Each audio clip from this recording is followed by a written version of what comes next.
A deload week is a 1 week period of training at the end of a hard training cycle that is a volume and intensity reduction from the previous weeks of training. The point of a deload is to help an athlete drop fatigue levels within their body. This allows them to, 1, prevent injuries, 2, get fresh and be ready to go for the next cycle of training.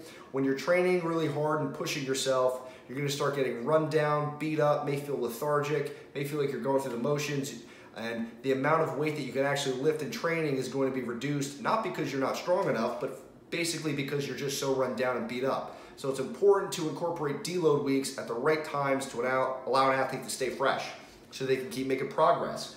Now let's look at if you're training for hypertrophy, which is to help an athlete put more muscle mass on, versus when training for strength, which is to help an athlete move more weight from point A to point B. When training for hypertrophy, we're training with higher repetitions and less weight on the bar. So you can go a much longer duration without having to deload. Whereas when you're training for strength, there's much more weight on the bar. It's a little more physiologically demanding. Therefore, you're going to have to deload much sooner.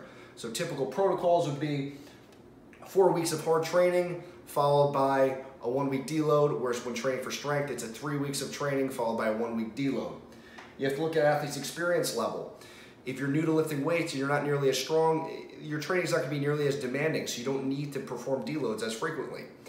If you're squatting 135 pounds or 225 pounds for reps, that's not nearly as demanding as somebody that's squatting 400 or 500 pounds for reps. That guy that's much stronger is going to have to deload more frequently. You also have to look at how often you're training. If you're only training 2 to 3 days a week versus someone that's training 4, 5, 6 days a week, that athlete that's training 4, 5, 6 days a week is performing most likely more volume or more overall work, and is much more physiologically demanding. Because of that, they need to drop those fatigue levels much sooner than an athlete that's only training a few days a week.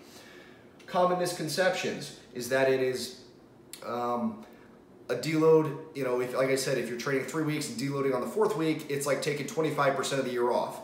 Okay, so it's a volume and intensity reduction of about 70%. So if the last week you're training, you do say 4 sets of 10 with 315 for squats. A deload week would be maybe only 3 sets of 10 at 225 pounds. It is not an entire week off. It's just a reduction in your training. You're still going to go in there. You're still going to attack it. You're still going to push yourself, but you're going to take a little bit of weight off the bar and do a little bit less work. This way you're fresh and ready to go for the next week of training, for the next phase of training.